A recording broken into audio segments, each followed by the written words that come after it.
Is a housing market crash coming in 2024? Are we in one already? Well, let me tell you, it now costs 52% more to buy a home than to rent one. Yeah. Insane. Yeah. And this happened recently. You know, ever since the pandemic, you see, like, this is a chart, multifamily rent, with mortgage, buying a house. You know, buying a house, it's always been pretty close to each other. There's been periods of times where, you know, it's a little bit higher, it's a little bit lower, but they've been close to each other. But renting compared to buying a home, it just exploded the difference. It's even bigger, the difference. That's weird. What happened in 2020? 2020, people had a lot of money. The government printed a lot of money. Printed money, and I think rent didn't go up as much because a lot of people weren't paying rent. Rent control was put on place. A lot of people couldn't raise the rent, but there was no regulation with how much you can raise the price of your home. You had 50 people that were interested in it. You were going to give it to the highest bidder. How many people did you see on social media being Airbnb investors and all that, buying properties left and right because this housing market is going to go high, and they were like buying cheap and selling high? Yeah, that's what happens. Like, and the thing that's crazy is, like I said in a previous episode, the government knows when they print, this is the consequences. So if they ever tell you like, this is going to help you, we're going to give you free money it is for the short amount of time, but it goes like this. Because in 2020, you were buying left and right. Maybe you updated your house, you updated your car, but now look at the consequences. It's like sugar, it's like candy. You know, it feels good in the moment, but afterwards, when you have the sugar crash, it sucks. And we're in the middle of that. And are we gonna have a crash? I don't know. It does suck. And like, I saw this tweet on Twitter, because we live in LA, so maybe every market is a little bit different depending where you're at. But in LA, in the Los Angeles, Long Beach, Anaheim area, guess how much of your median income in 2020 you had to spend? Around 50%. Guess how much in 2023? 84. The medium income of a person living here has to afford a home? To afford the payment of a medium home. You know, and a medium home is around 717. You know, that's roughly it's not like, 700,000. And the average income is around 85. So almost 80% of your income has to go to housing if you're making that much. If you're making more, you're much better off. But, you know, the majority of the people are making somewhere around here. This is the average. So 84%. Like, that's why a lot of people our generation struggle buying a house. Because there's like, why am I going to spend, 80% of my money on a house? Yeah, it's normal, and a lot of people say, well, the bank approved me. Well, only because they approved you does not mean you can afford it. 84, like what? Like, how do you be able to enjoy life with 84% of your income? You either have to do repairs. That's your little extra you had gone. It's I know it sucks because a lot of people say renting is throwing away your money. Yes and no, because it just depends. If you're able to rent but be able to save that extra money to be able to buy a house, you're not technically throwing away your money. You're actually being smart.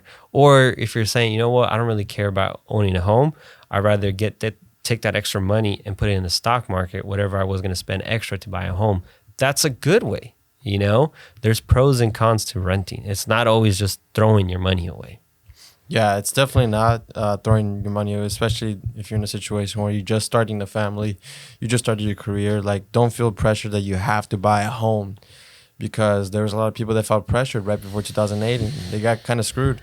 Yeah, because our parents. They bought it at the high. Our parents lost the home, that they refinanced their home and they bought another one because everyone was doing that. Refinance your home and buy yourself a vacation rental. Yeah, and that's what it feels like now, that it feels kind of desperate. Every time I talk to people, they're like, I gotta get a home. I gotta get a home. And it's just not like, but can you afford it? It's like, it's gonna be this X amount, but I need a home. But I need it. I need it for my kids. I need it for my future, for my wealth. It's just so almost they do it because it's like, I have to have a home. That's what everyone says. You have to have a home. Pride. It's not like, oh, is this the smart decision? It's the same thing we were talking about in the previous episode about credit cards or buying stuff. You're just wanting it because of peer pressure or pride. Yeah, it's just pride. You want it, you need it.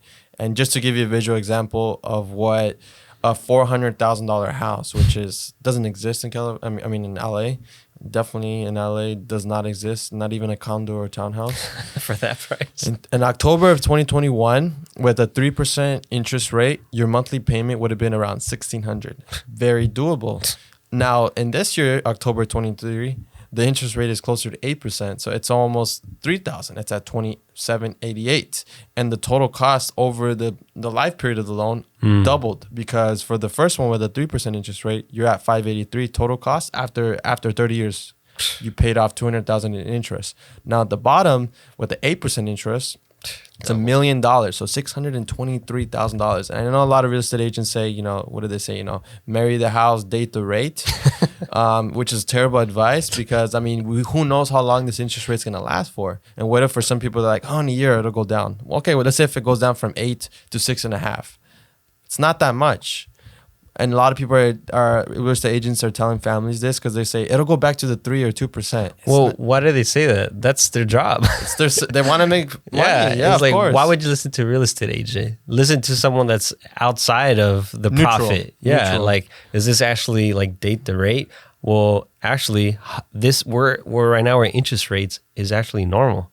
Like Josh was saying, what if this stays like this for the next 10 years? Yeah. Could you afford that? Or 5 years? It goes from 6 to 8, and it just stays there. It just stays there, because technically, if you tell your parents back in the early 2000s and the 90s, 12% interest rate wasn't out of the question, or 15. It was pretty much normal. Of course, prices were a lot more reasonable, and also people's earned income compared to the price of the home was a lot better. But the interest rates were not that far off where we are now. So be careful.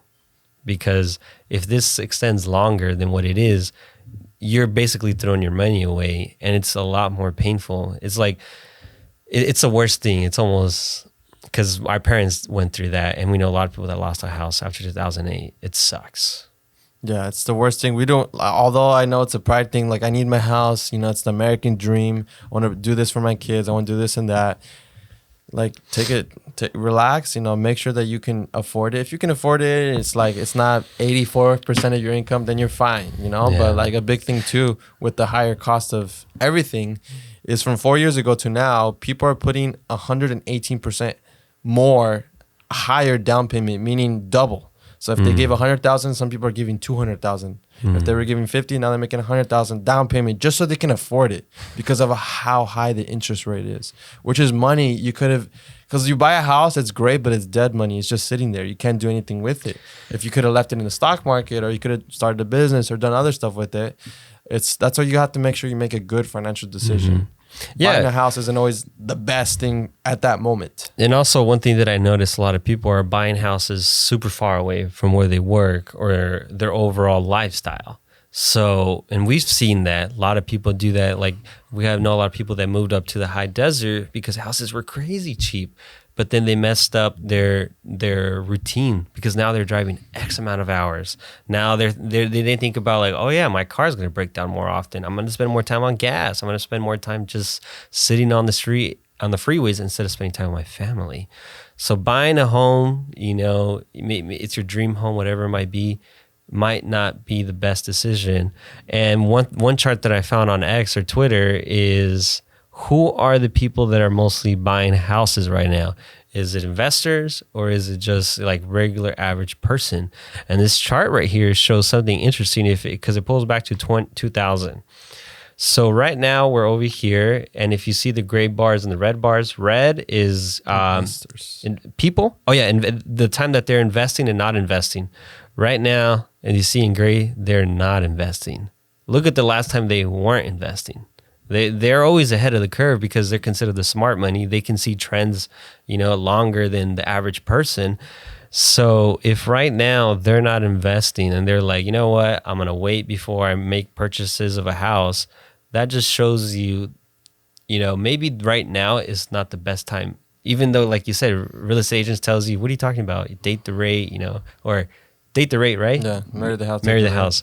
It might not be it. These people are investors. They're trying to make a profit. They know, look what happened last time, 2006, 2008. They actually timed it perfectly, and then they started buying again right after. They bought a lot. Look at that. They bought a lot before, but now they're on halt.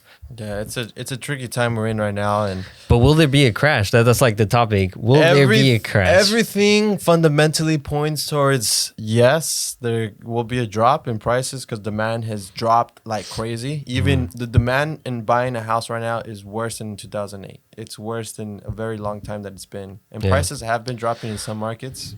Well, there's a stat. Just because I'm in the group that I don't know. Because I'm just being honest. I really don't know. There's a chart here that I found that this podcast I really like talks about investing, and right now the topic is real estate.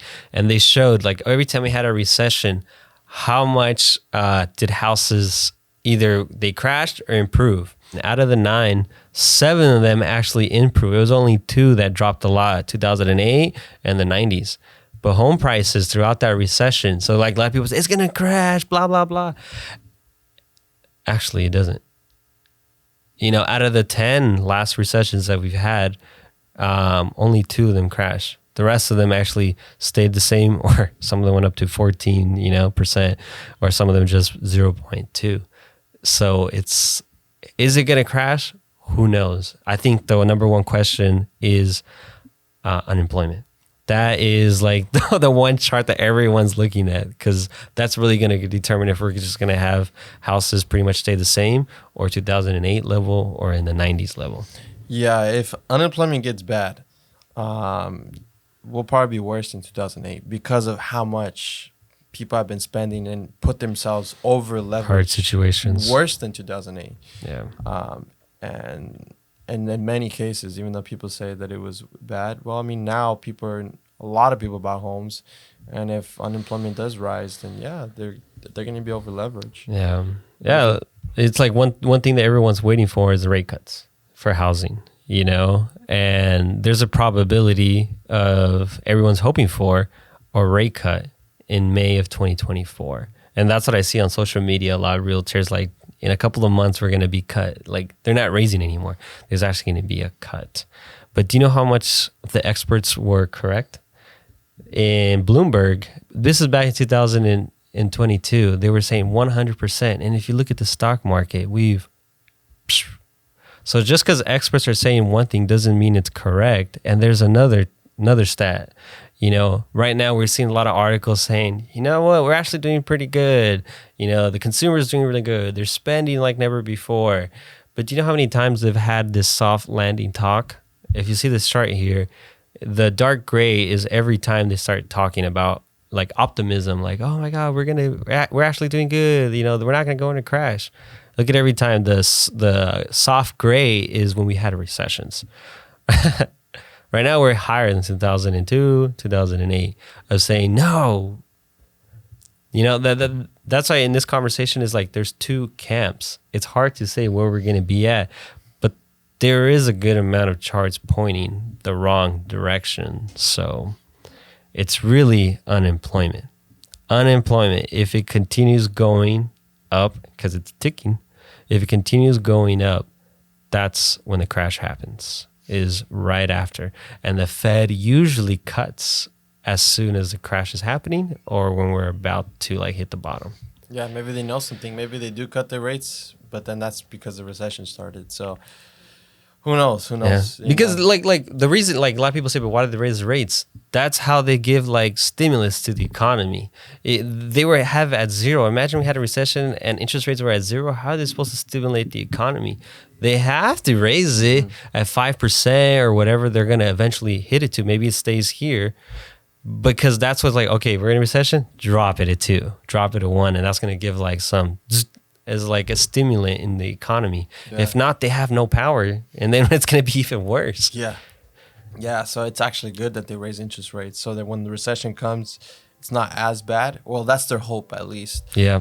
But yeah, the ultimate question, you know, I'm sure you guys are all wondering at the end of this, you know, as we conclude, is will house prices drop? Will house prices increase? I don't know. You know, there's so many factors. The elections is something we didn't talk about, but that's another factor that's going to be huge coming into 2024. So, and there's another chart. What usually happens the year before an election? The stock market always goes up, and we're actually following the trend precisely. So, but after the election, I don't know. Look at it. Obama, when he was in election, after he won the election and everything, crash. So I don't know. But usually stock market usually rallies. The average stock market rallies around this time, and we're not actually in a different situation. It usually does this. I don't know. I think it's gonna have a lot of pressure because 2024 is election year. 2024 is when no recession, yes recession. Yeah, we're in a weird situation, guys. So hopefully you guys continue watching our episodes to get more insight. Pay off your credit card. Pay off your credit cards. Be smart with your money, and just make the best financial decision for yourself. Yeah, and that's gonna mean don't feel peer pressure. Close your ears out to everyone, even the experts. Just do your own do your own research, educate yourself, and obviously if there's a great deal to buy a house right now in your city, and maybe the interest rate at the bank, you're able to negotiate it a little or whatever. If there's a great deal, then get it. We're not saying don't, but definitely do your due diligence. Only because the bank approves it does not mean it's a great deal. They're in the business to get bank loans. So is the real estate agent. They're in the business of selling a home. So get a third option, someone to talk to, maybe someone that knows about finances and can let you know based on your budget if you can afford it or not. Yeah. So we'll see you guys in the next episode. See you guys.